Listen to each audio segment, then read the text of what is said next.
Okay, look at this code. Currently, we have only one custom route here.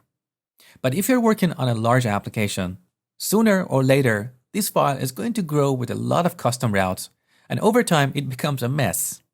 Plus, another issue with this approach is that you have to go back and forth between your actions and custom routes.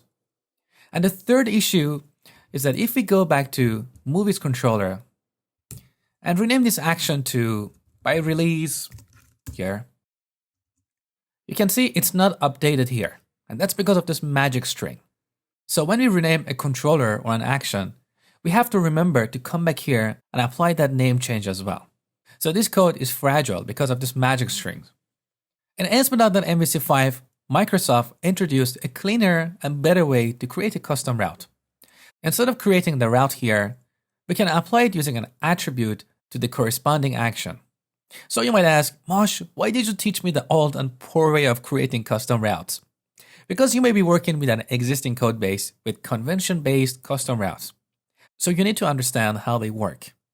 But if you're building a new application or improving an existing one, I would recommend you to use attribute routing. Now let me show you how to define this custom route using an attribute. First, in order to use attribute routing, you need to enable it. So routes.map MVC attribute routes. We call this method. Now let's delete this route. Save. Back to the controller. We apply the route attribute. And here we pass the URL template. So movies/released/year/month. Now, to apply a constraint, we add colon. And then we add regex to apply a regular expression.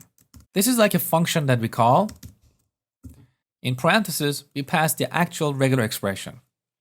So digit repeated 4 times. Note that this regular expression is not a string. So unlike verbatim strings, we have to repeat this backslash twice. Now with attribute routes, we can also apply other kinds of constraints.